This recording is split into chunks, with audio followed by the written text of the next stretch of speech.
Bonjour tout le monde. Donc, très contente de vous retrouver pour une session qui est très chargée. On est très motivés à retourner au travail avec ces nombreux dossiers en simultané et dans justement tous ces sujets d'actualité qui vont nous occuper.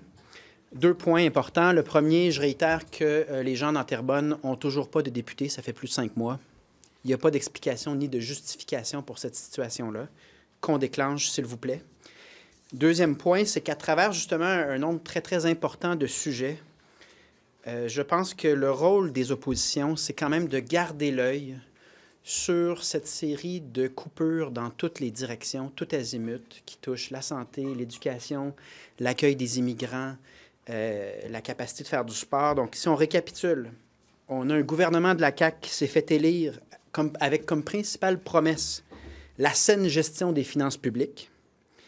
Le résultat, c'est qu'on a eu le pire déficit de l'histoire du Québec, avec comme conséquence, une fois qu'on a fait des chèques généreux à Nordvolt pour la maison des aînés, les espaces bleus, les maternelles 4 ans, là, avec comme résultat aujourd'hui qu'on se met à couper. Tout en nous disant qu'il n'y a rien à voir et qu'il n'y a pas de coupure. Et c'est là le problème, c'est que c'est une chose de dire on vient de faire le pire déficit de l'histoire, on va devoir couper. C'en est une autre de couper de manière aléatoire, ou en tout cas sans qu'il y ait de plan compréhensible pour la population. Couper également sans admettre qu'il y a des coupures. Je rappelle que les augmentations des dépenses de l'État sous la CAQ, c'est beaucoup la bureaucratie. Par exemple, dans les augmentations du personnel de l'État, parce que l'État, la taille de l'État a augmenté sous la CAQ, 40 % de l'augmentation de personnel, c'est des postes de gestion et de la bureaucratie, alors que les postes de service à la population, comme infirmières, enseignants, c'est 7-8 % d'augmentation. Donc, ce qu'on demande à la CAQ, c'est d'abord reconnaître qu'il y a un problème de gestion des finances publiques qui nous amène dans une situation très difficile en ce moment. Deuxièmement, dévoiler un plan clair pour limiter l'impact des coupures actuelles sur les services directs à la population. Et ça veut dire de cesser de nier qu'on est en train de couper dans toutes les directions et de présenter quelque chose de cohérent en ayant cette transparence, d'admettre que présentement, il y a 200 postes d'infirmiers et infirmières qui ont été coupés à Chaudière-Appalaches, 565 personnes coupées en santé à Laval. On vient de couper 9 millions sur la possibilité des jeunes de faire du sport, alors que le sujet, c'est la santé mentale des jeunes depuis des mois et des mois. Avoir l'honnêteté de dire c'est ça qu'on est en train de faire et voici pourquoi ce plan-là est cohérent, plutôt que d'essayer de nous faire croire qu'il n'y a pas de coupe, qu'il n'y a pas de coupure nulle part. Les gens voient bien ce qui se passe. M. Plamondon, j'ai suivi votre échange sur le réseau social américain qui appartient à Elon Musk, qui est dans l'entourage de Donald Trump. Est-ce qu'on peut juger le travail de député au nombre de publications qu'il fait sur ce réseau social américain? Vous l'avez déjà dénoncé parce que c'était trop agressif et infiltré par des robots russes et chinois. Là, il ne faut pas tout mélanger. Là. Non, pas tout. Ça se passe toute à ce place-là. Premier élément, c'est surprenant de voir un si grand nombre de députés caquistes qui n'utilisent que très rarement les réseaux sociaux pour s'exprimer. Tout d'un coup, tous m'interpellaient avec le même message, essentiellement. Lorsque je réitère ce que j'ai dit en passant, je pense qu'à Terrebonne, les citoyens ont intérêt à avoir une députée qui a la liberté de parole et la liberté de défendre ses citoyens sur les dossiers, plutôt que d'avoir un autre député caquiste qui n'a pas ce droit de parole, de sorte que, dans certains cas, on sait à peine quel est le nom de la ou le député. Cette affirmation-là, je la maintiens parce que c'est ce que d'anciens députés de la CAQ ont affirmé noir sur blanc, notamment Mme Foster. En sortant de son mandat 2014-2018, elle a dit « on ne peut pas parler, on nous dit de ne pas parler ». Mme Isabelle aussi a eu le même commentaire et on sait que c'est une problématique. Et donc, je réitère mon engagement au Parti québécois de donner plus de liberté aux députés pour qu'ils puissent s'exprimer à la défense de leur région. Et si mon intervention a permis, a motivé du jour au lendemain certains députés de la CAQ à prendre la parole, je les invite à prendre la parole sur ce qui ne va pas en ce moment, notamment les coupures en santé, les coupures en éducation et beaucoup de dossiers régionaux pour lesquels, malheureusement, on ne les entend pas assez, à mon avis. Les élus de la CAQ, M. Saint-Pierre Plamondon, qui ont tenu des propos difficiles à votre égard en disant que votre tête ne passait plus dans la porte. On dit que vous ne saluez pas les élus à l'Assemblée nationale. Est-ce qu'on vous dépeint comme un leader égocentrique ou vous avez un examen de conscience à faire? Bien, c'est pas la première fois que la CAQ organise une séance, une campagne me visant moi. Donc, on a essayé de me dépeindre comme soupe au lait. C'était la même technique. Là. Tous les députés se mettent à dire la même chose, puis ça devient un article de journaux. On a essayé de me dépeindre comme paresseux parce que j'ai pris une journée de congé après 14 jours de travail un peu avant Noël. Là, maintenant, on essaie de me dépeindre comme arrogant. Et ça va continuer, puis je trouve ça plate que le temps de ces députés-là soit consacré à ça dans le contexte actuel au Québec.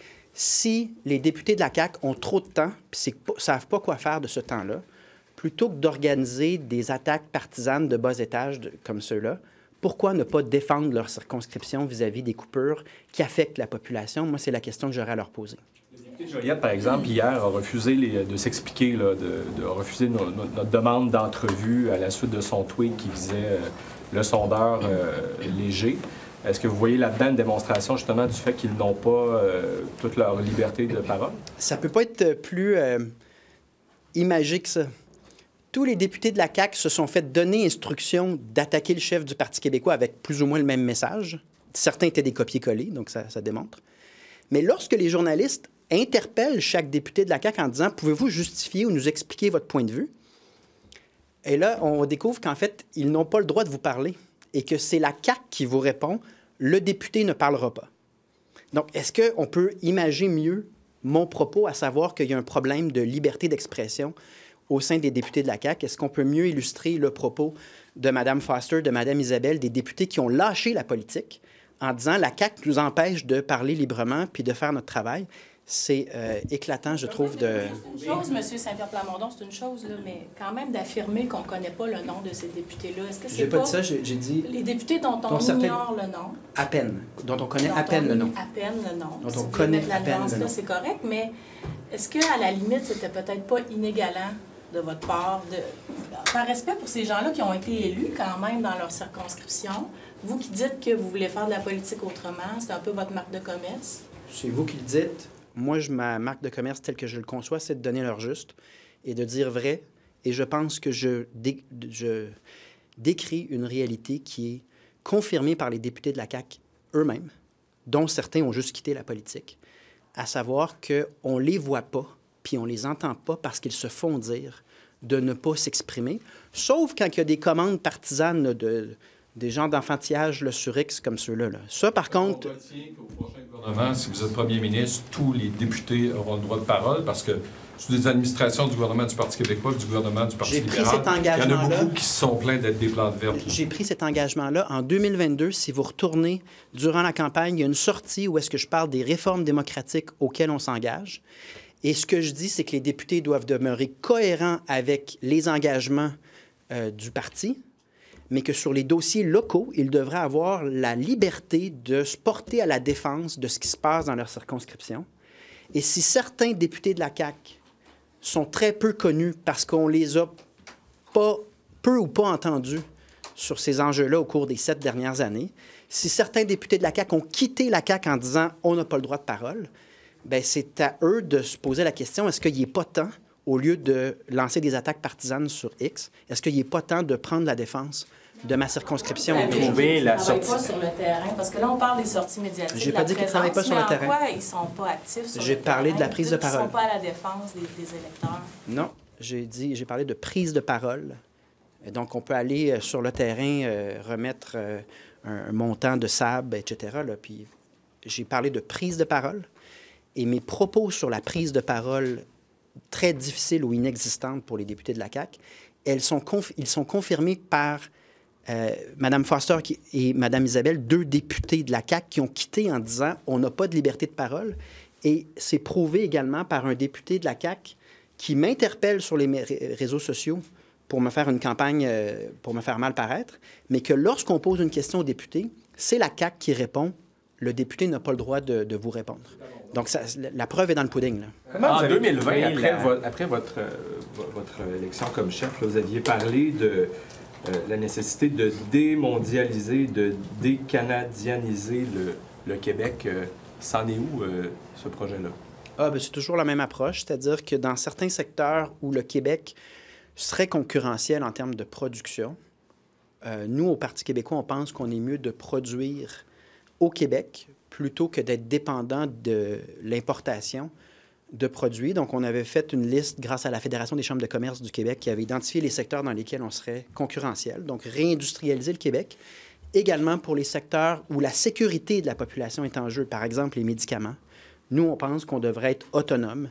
Même chose sur l'alimentation. Donc, on a toujours les mêmes orientations. Avec Trump et tout ce qui se passe, là, est-ce que ce serait pas une réponse? Ça va dans ce sens-là. Donc, j'ai l'impression que si on regarde l'histoire de l'Occident puis de l'organisation, les cycles économiques là, au cours du dernier siècle, il y a eu des phases de mondialisation puis il y a eu des phases de protectionnisme. Clairement, on se dirige vers une phase davantage de protectionnisme. Et je trouve que sur le plan économique et environnemental, de retourner à des économies de circuits courts plutôt que d'importer de l'Asie, de l'Amérique latine en ne tenant pas compte de l'émission de gaz à effet de serre, en ne tenant pas compte de l'impact sur l'économie québécoise de ne pas générer nous-mêmes de la richesse.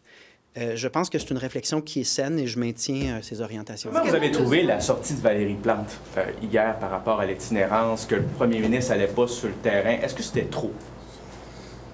Je ne veux pas qualifier plus. Je veux juste retourner à certains faits parce que j'ai répondu hier là, sur les réseaux sociaux. Donc, j'ai simplement été un peu surpris qu'elle affirme que les partis d'opposition ne sont pas venus. J'ai réitéré, surtout sur le sujet de l'itinérance, parce que vous nous avez entendu souvent, notamment la présentation d'un plan complet qui s'inspire de la ville de Houston, de la ville d'Helsinki. Non seulement c'est une réalité que je connais bien, dans l'Est de Montréal, qui est une réalité qui nous préoccupe, mais nous avons sollicité une rencontre sur ce sujet-là notamment, et ça a été cancellé par la mairie. Et c'est Joël Arsenault qui a quand même fait le suivi en étant présent aux États généraux sur l'itinérance et ensuite en interpellant formellement le premier ministre en disant « Prenez vos responsabilités sur l'itinérance ». Donc, des fois, il y a des précisions qui sont nécessaires par rapport à ces déclarations-là. Le financement du transport collectif. L'intégration des immigrants, est-ce qu'on a besoin d'une loi cadre sur l'intégration des immigrants et si oui, pourquoi? C'est toujours difficile ou hasardeux de commenter un projet de loi qu'on n'a pas lu. Voici par contre les observations que je tiens à faire aujourd'hui. La CAQ s'était engagée à diminuer ou en tout cas ne pas augmenter lors des dernières élections les seuils d'immigration. Ce n'est pas ce qu'elle a fait. De sorte que, de son propre aveu, on a excédé la capacité d'intégration. La CAQ coupe dans la francisation des immigrants de manière importante. La CAQ, on l'a appris sur Radio-Canada hier, coupe dans l'intégration, dans les programmes d'intégration des immigrants. Sur la laïcité, on a interpellé la CAQ souvent sur les écoles privées religieuses qui sont subventionnées, sur le fait que le privé, finalement, la loi sur la laïcité ne s'applique pas au privé. On a interpellé, et ça fait 7 ans, donc, que la CAQ, sur ces sujets-là, n'agit pas puis fait la sourde oreille. Donc, je veux bien avoir un débat conceptuel sur l'interculturalisme, la convergence culturelle et le multiculturalisme, mais il y a des décisions pendant 7 ans, de manière constante, qui parlent de ce que la CAQ a fait ou n'a pas fait et qui a beaucoup d'impact sur notre modèle d'intégration, à savoir sous-investissement dans la francisation, l'accueil et perte de contrôle des seuils d'immigration temporaire comme permanente en contravention de leurs engagements électoraux. Donc, la CAQ tient un discours, mais dans ses actions, le fait le contraire? Bon, on va voir quel discours, là, qu'est-ce qu'il y a là-dedans dans ce projet de loi-là, mais on va devoir tenir compte de 7 ans d'inaction ou d'action, en fait, incohérente avec leur discours pendant 7 ans. Ça me fait beaucoup penser à la loi 96. C'est-à-dire que la loi 96, il y avait certains bons éléments dans la loi. Mais nous, notre propos, c'était de dire, on le sait, et vous le savez à la CAQ, que c'est un projet de loi nettement insuffisant pour renverser le déclin du français, notamment parce que vous avez perdu le contrôle sur la proportion d'allophones et de francophones qu'on reçoit. Et le but de la loi 96, c'était beaucoup de montrer qu'on fait quelque chose, mais dans une optique de communication avant d'être dans une optique de politique structurante à long terme. Simplement, on ne peut pas être contre ça, de vouloir mieux intégrer les immigrants, par exemple, à la culture québécoise, à la langue. On ne peut pas être contre ça, sur le principe. On ne peut pas être contre la tarte aux pommes, mais si la tarte aux pommes en question est en fait un mirage ou des mesures superficielles qui n'auront pas d'impact sur ce que je viens de vous mentionner, c'est-à-dire le fait que la CAQ n'a pas respecté ses engagements sur les seuils d'immigration, puis le fait que la CAQ est en train de couper dans la francisation puis l'intégration des immigrants, on va garder quand même un œil critique sur cette volonté-là de la CAQ d'avoir un débat qu'on aura quand on pourra lire le projet de loi. Là, en ce moment, je commente strictement sur la base de ce qui a été rapporté dans les médias. C'est nécessaire d'avoir un cadre propre au Québec pour l'intégration, un modèle d'intégration québécois? Bien, c'est nécessaire, mais est-ce que c'est possible dans le Canada? Les institutions canadiennes ne prônent pas du tout l'approche qui va être dans ce projet de loi-là. Ça, je peux vous le garantir avant même de l'avoir lu. Donc, est-ce que c'est faisable de contrer le communautarisme, la pensée canadienne de communautarisme, par un projet de loi, alors que le fédéral ne respecte pas notre planification de l'immigration sur à peu près tous les aspects? Il y a une raison là, pourquoi la question de l'indépendance du Québec revient souvent sur ces questions. Le financement de la ligne bleue, est-ce qu'on va se retrouver dans la même situation que le tramway? Vous avez vu le dossier du collègue Olivier Lemieux, c'est-à-dire que la part du fédéral, finalement, va être annulée. La CAQ est-elle trop attendue pour boucler ce financement-là, d'après vous? Deux choses. La CAQ a politisé à outrance des projets de transport avec comme conséquence qu'il n'y a rien qui a bougé et qu'on va peut-être perdre le financement. Deuxième chose, comme dans l'autre sujet de tantôt, la CAQ n'a pas respecté ses engagements électoraux parce qu'elle était censée rapatrier les budgets d'infrastructure de la part du fédéral. Aller dans leur documentation, leur plan de nationalisme québécois, je vous ai référé spécifiquement, mais ils s'engageaient à rapatrier les budgets d'infrastructure pour ne pas être dans ces situations-là. L'ont-ils fait? De la même manière, est-ce qu'ils ont obtenu un rapport d'impôt unique? Est-ce qu'ils ont obtenu les pleins pouvoirs en immigration? Est-ce que c'est beaucoup de communication et de blabla, la CAQ? Puis quand on regarde dans la réalité, c'est pas du tout ce qu'ils font. Est-ce que c'est ce qu'ils pouvaient espérer un peu, d'après vous? De quoi? Que le projet de tramway ne voit pas le jour, finalement, parce que la contribution du fédéral ne serait pas au rendez-vous? Je pense qu'ils ont politisé le dossier en refaisant le dessin eux-mêmes à des fins électoralistes, alors que le bureau de projet à Québec avait fait le travail. Et le jour où ils ont posé cette erreur-là, s'en est suivi un dédale interminable, parce que là, il n'y a plus personne pour appliquer sur l'appel d'offres. Puis ensuite, il y a d'autres délais parce qu'on envoie ça à la caisse. Puis l'erreur, elle provient du moment où on a repris le travail du bureau de projet, puis qu'on s'est mis à dessiner au Conseil des ministres en fonction de considérations électorales le trajet du tramway. On s'en est jamais remis, tant sur le coût du projet que sur la possibilité d'aller chercher le financement maintenant. Do you think that a new model of integration of immigrants, what Mr. Roberge is proposing and the bill he'll table on Thursday, apparently, is this necessary in Quebec since we have the Charter of the French language, we have Bill 21, repeating those principles and values? Well, the question is that at all effective? I mean, it's difficult to tell because we haven't seen the bill. But bottom line is, if you don't control the levels of immigration and you're, according to the government, way beyond your capacity to integrate, and if you're cutting the spending in integration and the spending on learning French for immigrants, I mean, you can table bills as much as you want on concepts such as interculturalism versus multiculturalism and so on. The financial and political decisions of the CAQ over the past 7 years, they speak for themselves. And it's a bit late to come up and say, hey, I'll go with a bill that changes the model of integration. If you're cutting the spending on integration, what use? What's the logic here? And second point, if Canada doesn't agree with that model, and Canada is in a community-based, multicultural model, how do you defend staying within Canada while knowing that Canada will impose on you its model and its levels of immigration? That's the fundamental contradiction within the CAQ. and it's never been resolved. Do you think that tabling this additional bill right now is a form of distraction from the government, or do you think that it could still bring about some form of change? I think they're very much oriented towards communications and political tactics since they've been elected in 2018. And they're still doing the same. A bit like Bill 96. You take a genuine topic, but you don't go towards the structural measures that could really change the course of things. You go towards communications, what looks good, and then you'll go on self-promoting yourself, saying this is a historical moment and this is so important and so on. We've seen the CAQ so many times go through that. I'm not saying that everything in the bill will be wrong or useless, but I'm saying if you're looking at what the CAQ has done over 7 years, it's not coherent with what they're trying to do at this point, given that they're cutting the spending on French education for immigrants, on integration for immigrants, on housing, so many elements. It's not coherent, so we'll see what's good in the bill, but we'll remain critical of the overall... window dressing is what you're saying. It's window dressing. Window dressing, that's interesting. Oui, non, en français, je pense pas qu'on a ça.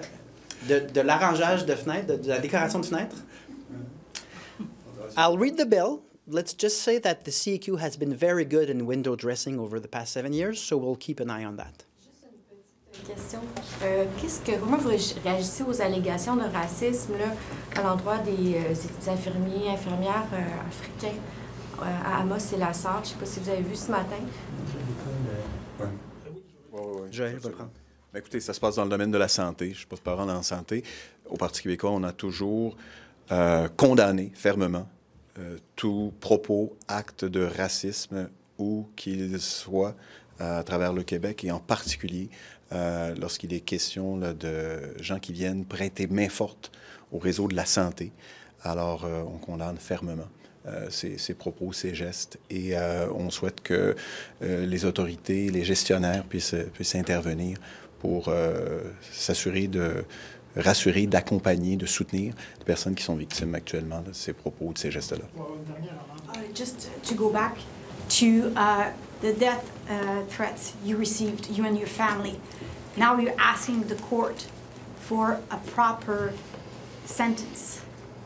Why is that? Why, according to what Geneviève Lajoie wrote in the Journal du Québec this morning, why are you doing this? Why did you write this letter to ask for a proper sentence?